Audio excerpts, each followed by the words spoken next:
Bulletin का आगाज करेंगे इस खबर के साथ। सरकारी अस्पतालों में जेर इलाज मरीजों की हालत जार ने पंजाब हुकूमत की गुड गवर्नेंस के दावों की कली खोल दी। मरीज इलाज को तरसने लगे। गुजरांवाला और रावलपिंडी बेनजीर भुट्टो अस्पताल में बेड्स मुयस्सर हैं और ना ही दवाइयां। बेचारे मरीज जाएं तो कहां जाएं, ये आपको हाल पहुंचा रहे हैं पंजाब के सरकारी अस्पतालों का, जहां पर पहुंचने वाले मरीज रुल चुके हैं। डॉक्टर्स भी परेशान हैं। सरकारी अस्पतालों में मरीजों की हालत इस वक्त बेचारगी का शिकार है।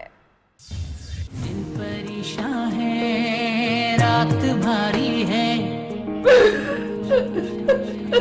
जहरा बीबी जिना अस्पताल के ठंडे फर्श पर मर गई, लेकिन अरबाब इख्तियार की आंख ना खुली। क्या तमाशा है, कब से जारी है।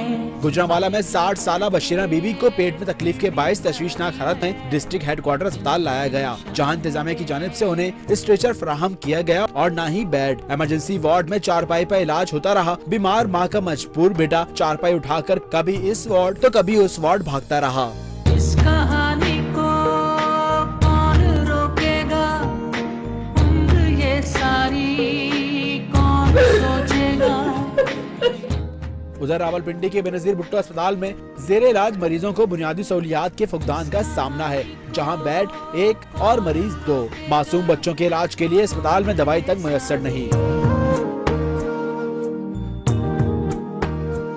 नाज़रीन, सरदर्द बन गया मौत की वजह। फैसलाबाद में गवर्नमेंट कॉलेज की तालिबा इंतजामिया की जानिब से ज़ायदुल मियाद दवा दिए जाने पर अपनी नींद सो गई। ज़ायदुल मियाद दवा का इस्तेमाल, फैसलाबाद की 19 साल तालिबा को इलाज के नाम पर मौत मिल गई। गवर्नमेंट वुमेन कॉलेज की 19 साल तालिबा ने कॉलेज में मामूली सर दर्द की शिकायत की, जिसे कॉलेज इंतजामिया ने फर्स्ट एड बॉक्स से सर दर्द की दवा दी। दवाई खाने के कुछ ही देर बाद 19 साल उजाला के दिलो दिमाग पर अंधेरे छा गए, जिसे बेहोशी की हालत में फौरी तौर पर सिविल अस्पताल मुंतकिल किया गया, जहां उसकी मौत की तस्दीक डॉक्टर्स ने कर दी। जवान लड़की के लवाहिकीन ने इल्जाम आयद किया है कि कॉलेज इंतजामिया ने लड़की को ज़ायदुल मियाद दवा दी। वाकया के खिलाफ अहले इलाका ने शदीद एहतजाज किया और लाश सड़क पर रखकर शेखपुरा रोड ब्लॉक कर दिया। और कराची के महंगे और प्राइवेट अस्पताल इलाज की बजाय मौत बांटने लगे। उमरा भी बेरहम डॉक्टर्स के चुंगल से ना बच सके। वज़ीर आज़म के मामून खुसूसी तारिक फातमी के दामाद भी गलत इलाज की भेंट चढ़ गए। तारिक फातमी की अहलिया और रुकन कौमी असम्बली सहरा फातिमा ने इल्ज़ाम आयद किया है कि उनके दामाद को प्राइवेट अस्पताल में डॉक्टर्स ने गलत इंजेक्शन लगाया, जिससे उनकी जान चली गई। वो कान की तकलीफ की वजह से हॉस्पिटल में गए थे, क्योंकि वहाँ डॉक्टर के पास जाके दिखाना चाह रहे थे कि उनको कोई दवा मिल जाए। डॉक्टर ने कहा कि हम आपको ये दवा, चूँकि आपको जल्दी है और जल्दी ठीक होना चाहते हैं, तो हम आपको एंटीबायोटिक दे देते हैं आईवी के थ्रू। और उन्होंने आईवी के थ्रू जो एंटीबायोटिक दिया है, तो 1 घंटे के अंदर अंदर उनके सारे ऑर्गन्स कोलैप्स होना शुरू हो गए और दूसरे दिन ही पास हो गए। ये एक ऐसा अलमिया है जो कि साउथ सिटी हॉस्पिटल में हर दिन हो रहा है और हर दिन लोगों के पास ये कंप्लेन होती है और किसी न किसी का बच्चा, बाप, बेटा, भाई, बहन जो है वो अल्लाह को प्यारे हो जाते हैं सिर्फ इसलिए कि वो बगैर टेस्टिंग के, बगैर किसी मालूम के वो दवा देते हैं। वहाँ कोई डॉक्टर, कोई स्पेशलिस्ट नहीं बैठा हुआ है, उनको बाहर से बुलवाना पड़ता है।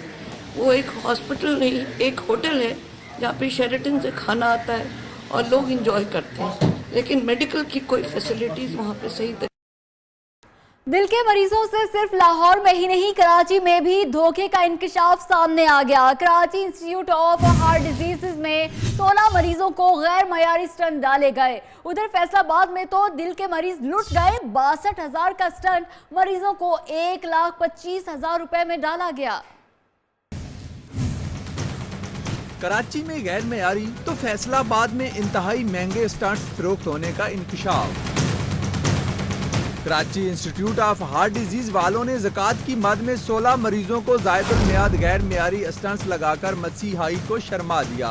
Senior medical officer doctor Salma Kausar ने मुलव्वस अफराद के खिलाफ रिपोर्ट आला हुकाम को भेजी, लेकिन इस पर भी कोई कार्रवाई न हुई और जिम्मेदारान को बचा लिया गया। दूसरी जानिब फैसलाबाद में दिल के मरीजों को लूटने का बड़ा स्कैंडल सामने आया। फैसलाबाद इंस्टीट्यूट ऑफ कार्डियोलॉजी में महंगे तरीन स्टंट्स डालकर मरीजों से 5 करोड़ 22 लाख रुपए से ज्यादा लूटे गए। 62,500 का स्टंट मरीजों को 1,25,000 में फराहम किया गया। ऑडिट टीम ने मरीजों की जेबों से बटोरे गए पैसे वापस करने की हिदायत जारी भी की, लेकिन अमल दरामद न हो सका।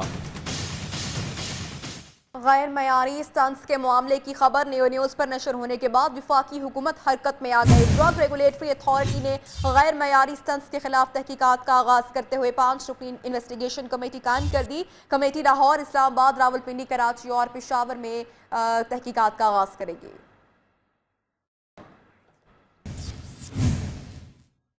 लाहौर के सरकारी अस्पतालों से आपको सूरत हाल हम बता रहे हैं। मियो अस्पताल लाहौर से गैर रजिस्टर्ड स्टंट पकड़े जाने का मामला घुमा और फिर आकर गरीब आवाम के ही सर डाल दिया गया है। सरकारी अस्पतालों में दिल और आर्थोपैडिक के मरीजों के ऑपरेशन रोक दिए गए हैं, जिस वजह से मुतादिद मरीजों की हालत तशवीशनाक हो गई। नियो न्यूज ने लाहौर के मियो अस्पताल में जाली स्टंट के मकरूह धंधे को बेनकाब किया तो महकमा सेहत ऐसा जागा कि सरकारी अस्पतालों में ऑपरेशन ही बंद कर दिए। बर वक्त ऑपरेशन न होने के बाद बेशतर मरीजों की जिंदगियां दांव पर लग गयी।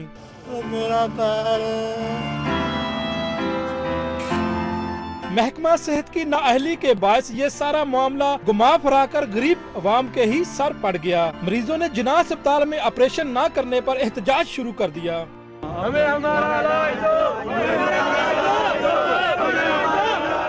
10 दिन हो गया हमारा ऑपरेशन नहीं हो रहा, तो आज ऑपरेशन था लेकिन प्लेटें ना होने की वजह से हमारा ऑपरेशन नहीं हुआ। वालद की टांग टूटी हुई है, तो तकरीबन आज 8-10 दिन हो गए। डॉक्टर कह रहे हैं भी आज होगा ऑपरेशन, कल होगा। हालात रजिस्टर्ड है या गैर रजिस्टर्ड किसी को कुछ पता नहीं, लेकिन खमियाजा गरीब मरीजों को भुगतना पड़ गया। मियां Naveed, Neo News, Lahore. Opposition leader Punjab assembly मियां महमूद रशीद कहते हैं कि मामला पंजाब असेंबली में उठाएंगे। पंजाब मेडिकल एसोसिएशन ने मसले की वजह महकमा सेहत में प्रोफेशनल लोगों की कमी करार दिया।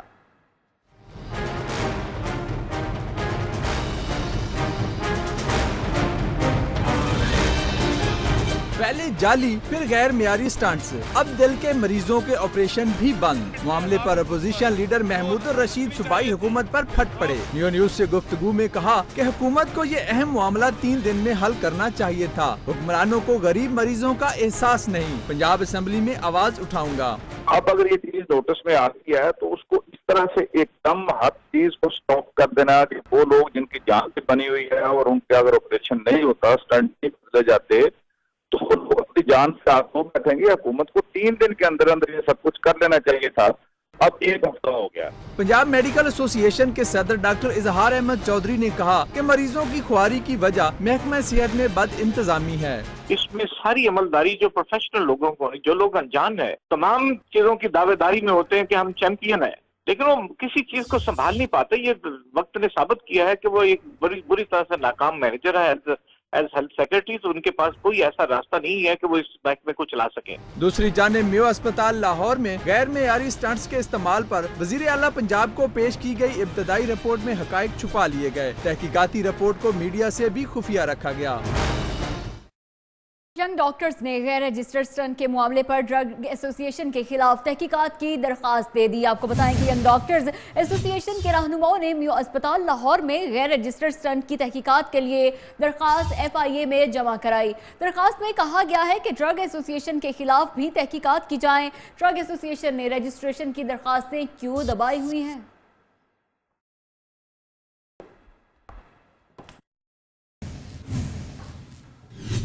आगे बढ़ेंगे। पाकिस्तान सुपर लीग के हवाले से अहम खबर शामिल करेंगे। मुतल्लिका बोर्ड्स की जानिब से NOC का ना मिलना या प्लेयर्स की injury.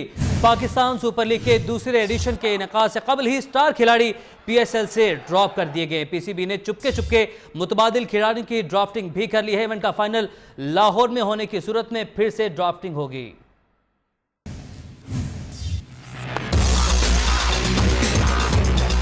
Devine Bravo, Carlos Brathwaite, Shaun Tait, Shakibul Hasan, Tamim Iqbal, David Willey, Alex Hales, Mohammad Nabi और मोहम्मद शहजाद, ये हैं इंटरनेशनल टीमों के वो स्टार्स क्रिकेटर जो BSL के दूसरे एडिशन का हिस्सा नहीं होंगे। PCB ने इन खिलाड़ियों को NOC ना मिलने या इंजरी का सबब बताया है। पीसीबी ने इन खिलाड़ियों के मुतबादिल खिलाड़ियों को भी चुन लिया और नेशनल एकेडमी लाहौर में चुपके नए खिलाड़ियों की ड्राफ्टिंग भी कर ली। इवेंट में इस्लामाबाद यूनाइटेड और कराची किंग्स में शामिल खिलाड़ी बदस्तूर अपनी अपनी टीमों की नुमाइंदगी करेंगे, यानी Chris Gayle, Sangakkara, Andre Russell और शाइन वॉटसन जैसे खिलाड़ी पीएसएल का हिस्सा हैं। पीसीबी के मुताबिक अगर इवेंट का फाइनल लाहौर में खेला गया तो खिलाड़ियों की नए सिरे से ड्राफ्टिंग की जाएगी। पीसीएल में तब्दीलियों पर बात करने के लिए हमारे साथ टेलीफोन लाइन पर इस वक्त मौजूद हैं साबिक टेस्ट क्रिकेटर आकिब जावेद। आकिब, बहुत शुक्रिया, आपने वक्त दिया। जाना चाहेंगे कि पीएसएल से चंद रोज पहले ही अब बड़ी तब्दीलियां हो रही हैं, आपका एक्शन प्लान तो शदीद मुतासिर हुआ होगा इससे। हाँ, देखिए उसमें आपके जो वैल्यूएबल प्लेयर्स थे वो तो गए हैं, क्योंकि उनकी वैल्यू इसलिए प्रूव होती है क्योंकि वो हमारी सारी फ्रेंचाइजेस के फर्स्ट चॉइसेस थे। लेकिन उसके बाद अनफॉर्चुनेटली हमारे 3 प्लेयर्स जो है वो अनफिट हो गए। ब्रावो अनफिट हो गए, एंटन जो न्यूजीलैंड के प्लेयर है वो अनफिट हो गए, फिर शॉन टेट फिट हो गए। तो हमें तो काफ़ी नुकसान हुआ और उसके बाद फिर एक नया ड्राफ्ट अभी आया, उसमें हमने कोशिश की है कि जो प्लेयर्स अनफिट हुए थे हमने, जैसे जैसन रॉय एक अच्छी पिक है जो हमने ली है एंटोन की जगह, और ब्रावो की जगह हमने जेम्स फ्रैंकलिन। अच्छा, अच्छी पिक्स आकिब जावेद साहब, आपने अच्छी पिक्स तो कर ली हैं। और अगर हम बात की जाए इंजरीज की, तो पहले एडिशन में भी लाहौर कलंदर्स को खासी मुश्किलात का सामना करना पड़ा था इन्हीं इंजरीज की बिना पर, और अब एक मरतबा फिर से मेन खिलाड़ी ब्रावो भी चले गए और शॉन टेट भी चले गए। तो जो प्लान बनाया गया था, लाहौर कलंदर्स के डायरेक्टर ऑपरेशन भी आप, एक प्लान जो मुतासिर होता है उससे कम बैक करने के लिए कितनी सलाहियत रखते हैं? देखिए बिल्कुल ऐसा ही है कि देखिए नो डाउट कि ब्रावो और टेट बड़े अच्छे, और एंटन भी बहुत वैल्यूबल हमारे लिए प्लेयर थे। लेकिन आप, this is what life is, आप जो सर्कमस्टांसेस आपके सामने आते हैं उसके मुताबिक आप डैमेज कंट्रोल करने की कोशिश करते हैं। इसी तरह से हमने थोड़े से फैसले किए। एक क्रिस्टोफर ग्रीन है, एक यंग टैलेंट है ऑस्ट्रेलिया का, उसको हमने रखा है शॉन की जगह। तो अब देखिए कि मेरा ख्याल तो यही है कि देखिए ब्रावो जैसे ब्रांड वैल्यू ऐड करते हैं टूर्नामेंट में भी, लेकिन उसके बावजूद भी आप अपनी जो कंपोजिशन है बॉलिंग बैटिंग की उसको रखते हैं। हमारे 3 प्लेयर्स जिस कैटेगरी के मिस हुए हैं उसी कैटेगरी के प्लेयर्स हमने अभी पिक किए हैं। आई डोंट थिंक ये इतना ज्यादा प्रॉब्लम आएगा।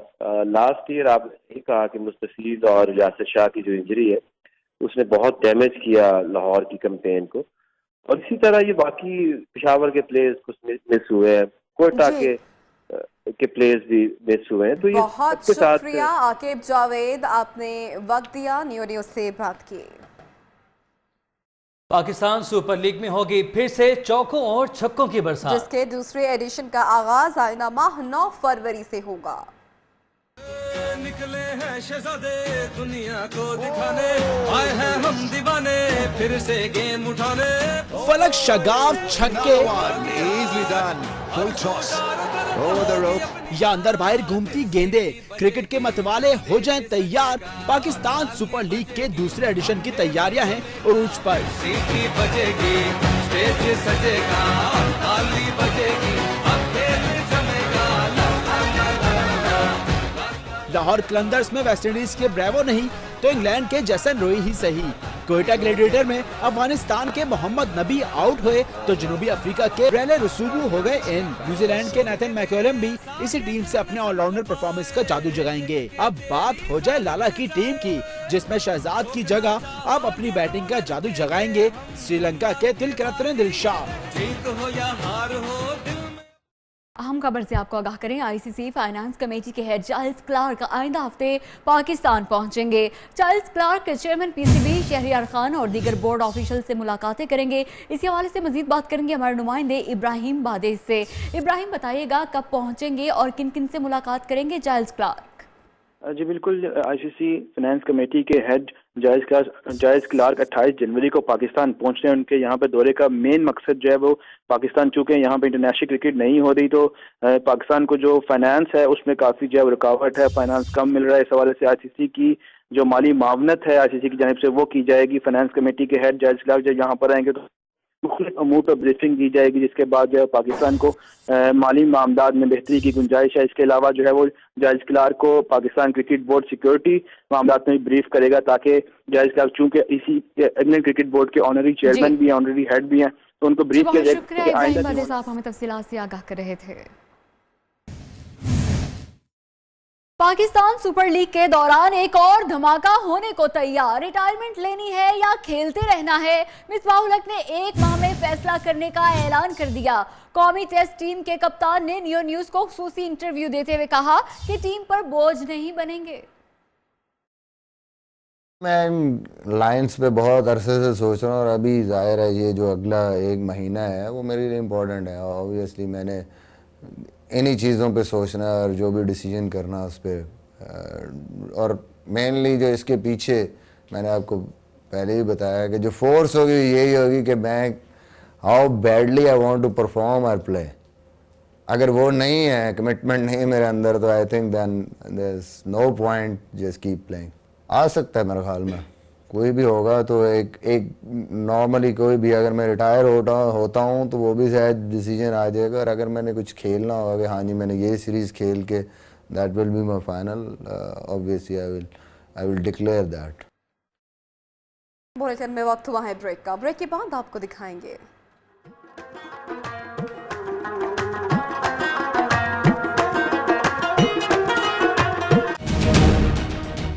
₹30 का पिज्जा।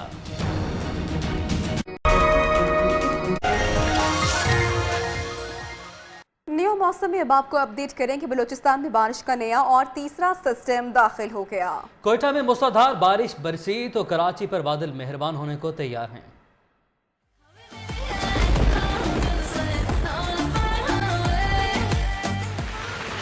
बारिशों का नया स्पेल शुरू हो गया। बादलों ने बलूचिस्तान के बाज़ इलाकों में एंट्री दे दी। कोयटा, चमन और दीगर इलाकों में बारिश और बर्फबारी ने मौसम मजीद सर्द कर दिया। शहर कायद में बादल एक बार फिर बरसने को तैयार हैं, जो महकमा मौसमियात की पेशगोई के मुताबिक बुध के रोज बरसेंगे। पेशावर में भी काले बादलों ने बसेरा कर दिया, जो किसी भी वक्त बरसने को तैयार हैं। महकमा मौसमियात ने पीर से जुमेरात के दौरान इस्लामाबाद, पंजाब, खैबर पख्तूनख्वा, बलूचिस्तान, कश्मीर, गिलगित बल्तिस्तान और फाटा में बेशतर मुकामात पर बारिश और पहाड़ों पर मजीद बर्फबारी की पेशनगोई की है। कोयटा में वक्फे से बारिश का सिलसिला जारी है। मौसम का मजीद अहवाल बताएंगे बुशरा कमर। जी, कोयटा में सुबह से ही वक्फे से बारिश का सिलसिला जो है वो जारी है। जिस तरह से सारा दिन कोयटा के शहरियों ने बारिश को खूब इंजॉय किया, उससे खूब लुत्फ अंदोज़ होते रहे, वही सिचुएशन जो है इस वक्त रात के वक्त भी देखने में आ रही है कि लोग जो हैं बारिश में घरों से बाहर निकले हैं और गर्मा गर्म पकौड़े, समोसे और मछली जो है वो उसकी खरीदारी कर रहे हैं। लोग जो है उन्होंने हाथों में छतरियाँ भी थामी हुई हैं, लेकिन जिनके पास छतरियाँ नहीं है वो भीगते भिगाते बारिश में आए हुए हैं और गर्मा गर्म मछली जो है वो खरीद रहे हैं। उनका ये कहना है कि काफ़ी मुद्दत के बाद जो है उन्हें कोयटा में बारिश और इस खुशगवार मौसम जो है वो मिला, इसको खूब इंजॉय कर रहे हैं। अगर मौसम इसी तरह रहा तो वो कोयटा से जो है मुख्तलिफ मकामात पर जाकर, तफरीही मकामात पर जाकर भी अपनी लाइफ को इंजॉय करेंगे। जी, मौसम का अहवाल आपने जाना। आपको बताएं कि कोयटा में बर्फबारी हुई तो शहरियों ने गर्मा गर्म कॉफी से लुत्फ उठाना शुरू कर दिया। मजा आ गया। बर्फ और बारिश क्या बरसी, कोयटा का मौसम सुहाना हो गया। ऐसे मौसम से लुत्फानंदोज होने के लिए शहरी घरों से बाहर निकल आए और जिस्म को गरमाने वाले मशरूब कॉफी से लुत्फानंदोज होने लगे। कॉफी और सर्दी बेस्ट कॉम्बिनेशन एवर। मैं यहाँ अपनी फैमिली के साथ आया हूँ, मुझे मौसम का बहुत मजा आ रहा है और मैं कॉफी भी पी रहा हूँ। शहरियों की पसंद के मुताबिक मोहम्मद शबीर भी कॉफी के मुनफरिद जायके तैयार कर रहा है। शुक्र अल्हम्दुलिल्लाह, अल्लाह का बड़ा शुक्र है कि जब से मौसम थोड़ा सा ठंडा हुआ है तो लोग काफ़ी पीने के लिए निकलते हैं और एंजॉय करते हैं। सुबह शाम बहुत रश होती है। दुकानदार सर्द मौसम और शहरियों के रश का थोड़ा फायदा कॉफी की ज्यादा कीमतें वसूल करके उठा रहे हैं। ब्रिटेन में आगे आपको दिखाएंगे।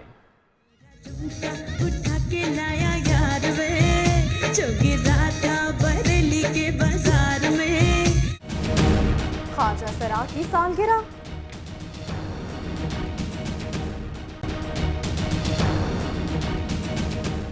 Welcome back. ब्रेक के बाद खबरों के सिलसिले को आगे बढ़ाते हैं। आलमी इदारा सेहत के नए सरबराह के लिए इंतखाबी मुहिम में Pakistani doctor Sania Nishtar most favourite उम्मीदवार बन गई हैं। इंतखाबी अमल के पहले राउंड में प्रीपोल इंतखाबी सर्वे में पाकिस्तान वाज़े मार्जिन से कामयाब हो गया। नए सरबराह का इंतखाब मई में किया जाएगा।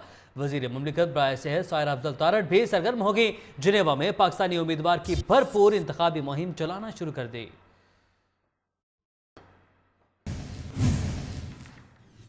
पाकिस्तानी नया 16 साल बरतानवी मोहम्मद अली ने 5 मिलियन पाउंड्स की ऑफर ठुकरा दी। जी हाँ, कहते हैं कि वो इससे कहीं ज्यादा कमा सकते हैं।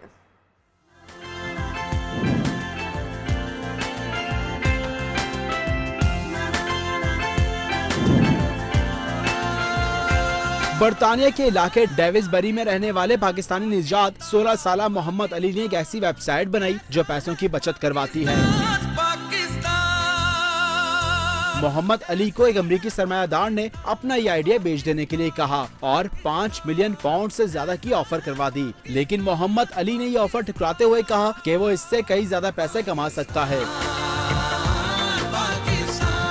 इससे पहले अली 12 साल की उम्र में एक वीडियो गेम और एक फाइनेंस एप्लीकेशन भी बना चुका है। बात करेंगे पनामा केस के हवाले से, तो आपको बताएं कि शरीफ खानदान के कारोबार से वज़ीर आज़म का ताल्लुक कैसे बनता है। नवाज शरीफ का नाम पनामा पेपर्स में नहीं तो उन पर जिम्मेदारी कैसे डाल सकते हैं। पनामा केस में जमात इस्लामी के वकील को अदालत के सख्त सवालात का सामना करना पड़ा। सुप्रीम कोर्ट ने केस पर खुलेआम बहस और मीडिया टॉक पर भी बरहमी का इजहार किया। केस की कल फिर समाअत होगी।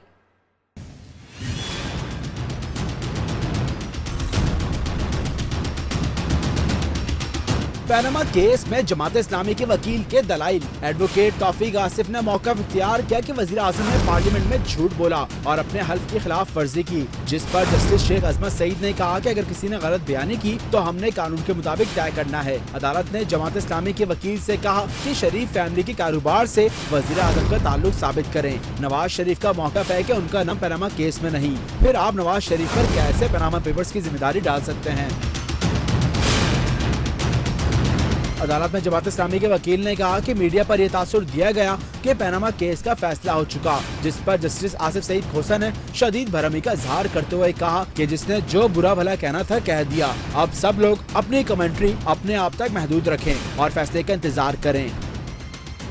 चेयरमैन तहरीक इंसाफ इमरान खान कहते हैं अगर शरीफ खानदान सच्चा है तो ICIJ और BBC को अदालत में लेकर जाए। लीगी रहनुमा कहते हैं BBC रिपोर्ट हमारे मौक़िफ़ की तायद करती है।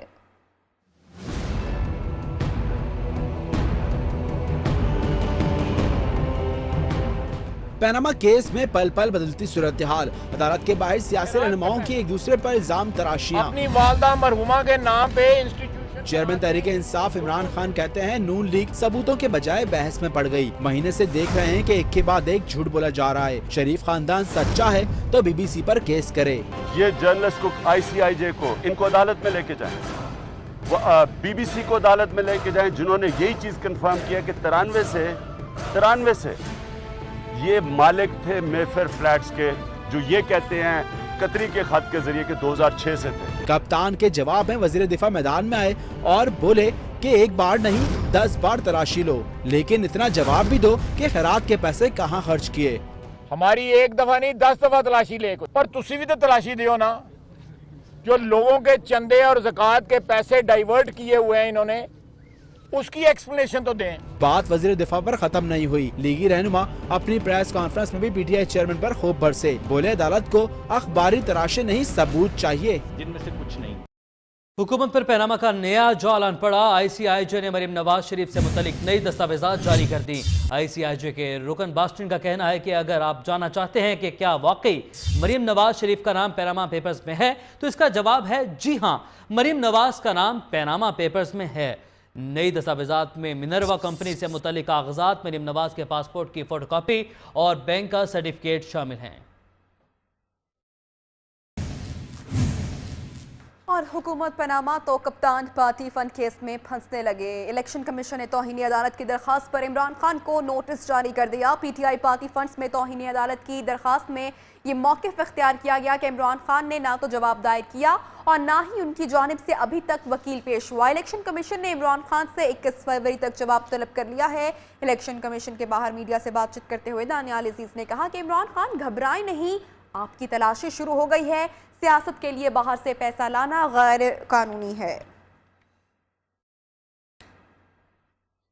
उधर गुजरांवाला में वजीर रेलवे का पारा है हुआ तो जबान के ब्रेक फेल हो गए। मुशर्रफ हुकूमत, पीपल्स पार्टी दौर, बिलावल भुट्टो, शेख रशीद, जमात इस्लामी समेत सब पर लफ्जी चढ़ाई करते गए। तनकीदी नश्तरों से सबको रोनते गए। किसी को क्या कहा आप भी जानिए। 8 साल मुशर्रफ के तबाही के साल थे, 5 साल बिलावल के बाबा के सवा सत्यानाश के साल थे। मैं आपको यकीन से कह सकता हूं, बड़े बड़े झूठे वेखन, इमरान खान वर्गा झूठा नहीं वेखे, झूठा नहीं वेखे, झूठा नहीं वेखे। शेख रशीद साहब, आपने पीएमएलएन का टिकट नहीं मांगा था? पिंडी के कारकुनों ने क्यादत को कहा था इसको टिकट ना देना, ये टिकट में जीत जाएगा और उसके बाद धोखा देगा। पिंडी के कारकुनों ने ठीक ही कहा था शायद, पिंडी के कारकुनों ने ठीक ही कहा था कि जनाब अमीर मोहतरम आप फैसला फरमाइए, आप किसके साथ हैं, आप किसके साथ हैं। आप आज़ाद कश्मीर में ख्वाहिश करके हमारे इत्तेहादी बने, केपीके में आप पीटीआई के इत्तेहादी हैं, आपका कौन सा इत्तेहादी गलत? रुकने सिंध असेंबली नुसरत सहर अब्बासी के एहतजाज ने हुकूमती बेंचेस को झुकने पर मजबूर कर दिया। इमदाद पताफी ने दुपट्टा सर पर रखकर बहन बनाया और फिर माफी मांग ली। ऐवान में इस तरह का सिलसिला होता है, फिर खौफ पैदा होता है। नुसरत सहर अब्बासी ने सिंध असेंबली में खिताब करते हुए कहा कि मैं इंतहाई कदम उठाने के लिए कह चुकी थी। बिलावल और बख्तावर ने भी इस बात को समझा। मैं कभी मुआफ ना करती, लेकिन बुजुर्ग आए, वो शख्स खुद आया, मुझ पर चादर डालकर इज्जत दी गई। ऐवान में इस तरह का सिलसिला दोबारा कार्रवाई शुरू हुई तो वर्क एंड सर्विस के वजीर इमदाद पताफी ने सरेआम मुआफी मांग ली। मैं उसके सर पे चादर उनको उड़ाऊंगा और वहाँ उसकी सीट पे जाके उनको सारी बोलूंगा। Thank you very much. Nusrat सहर अब्बासी का कहना था कि हर किसी की ख्वाहिश है कि इसकी बेटी असेंबली में आए। असेंबली में इस किस्म का सलूक होगा तो खौफ पैदा होगा। साथी रिपोर्टर एहसान गुवाटी और कैमरा टीम के साथ कामरान सुहेल, नियो न्यूज, कराची। और पेशावर में 30 रुपए के पिज्जे की धूम मची हुई है। तंदूरी पिज्जे पर देखते हैं अब्दुल कयूम अफरीदी की ये रिपोर्ट।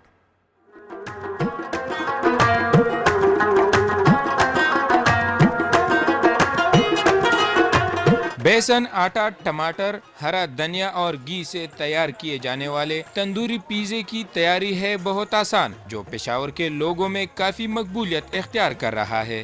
तंदूरी पिज़्ज़े को मकामी तौर पर टमाटर, बेसन और प्याज की रोटी भी कहा जाता है। पिज़्ज़े के शौकीन अफराद भारी भरकम कीमतों की बजाय अपनी भूख 30 रुपए के पिज़्ज़े से पूरा कर लेते हैं। ये हम कहवे के साथ या चाय के साथ ये हम खाते हैं तो मज़ा आता है। तंदूरी पिज़्ज़े की लज़्ज़त और कम कीमत की वजह से इसको तैयार करने वालों की दुकानों में भी रोज़ बरोज़ इजाफा हो रहा है।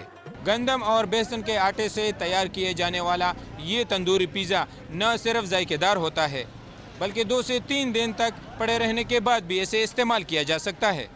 कैमरामैन खुरम जलील के साथ अब्दुल कयूम अफरीदी, नियो न्यूज़, पेशावर।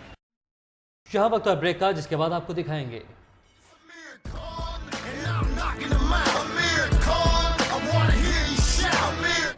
आमिर खान की मुतनाज़ वीडियो किसने लीक की?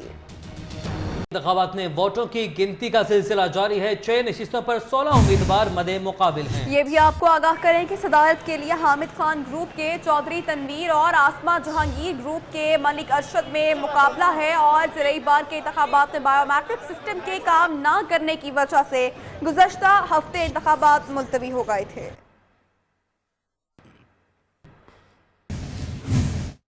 आगे बढ़ते हैं, कौन अहम खबर शामिल करें। Army chief general Qamar Javed Bajwa कहते हैं कि दहशतगर्दी के खिलाफ ऑपरेशंस ने पाक फौज को मजीद मजबूत बनाया। जवानों की रवायती जंग के चैलेंजेस से निपटने की तैयारी काबिल सताइश है।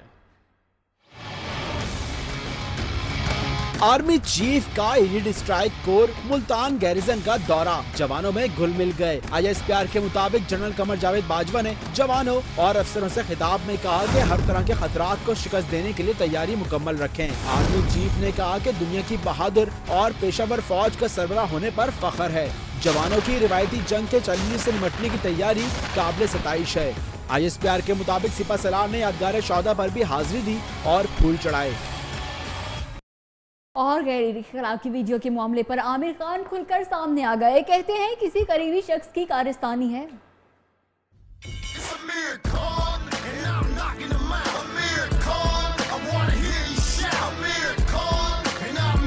गैर इखलाकी वीडियो लीक करना किसी करीबी की कारस्तानी है। So I feel like someone's done it out of revenge. Someone close to us. एहलिया फरियाल मखदूम के साथ निजी टीवी को इंटरव्यू देते हुए पाकिस्तानी नजात बरतानवी बॉक्सर आमिर खान ने कहा कि उनके घरेलू झगड़े के शोर में किसी करीबी ने उन्हें मजीद नुकसान पहुंचाने के लिए इस वीडियो को लीक करने की शरारत की है। It's upset me more than anything, and also, you know, it just puts us in a very difficult position. घरेलू नाचाकियों के हवाले से आमिर खान का कहना था कि वो अपने वालिदैन से मुसलसल राब्ते में हैं और कशीदगी में कमी आ रही है। दूसरों की खुशियों को दोबारा करने वाले ख्वाजा सिराव ने पेशावर में पहली मरतबा अपनी खुशियां मनाई। मोहम्मद नईम की रिपोर्ट देखिए।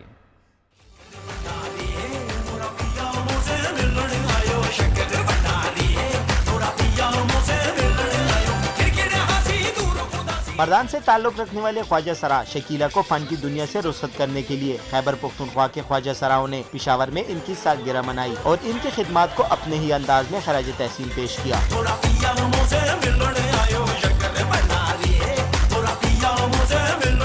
45 साल शकीलों को फन से रुखसती पर ख्वाजा सराओं ने लाखों रुपए नकद किए ताकि आखिरी उम्र कसम परसी में ना गुजरे। कैमरामैन आकिब जावेद के साथ मोहम्मद नईम, नियो न्यूज, पेशावर। अहम खबरें आपने जानी। न्यूज स्टूडियो से फिल वक्त इतना है। हमें इजाजत दें और आप देखें दुबई के फायर फाइटर्स का आग बुझाने का अनोखा अंदाज।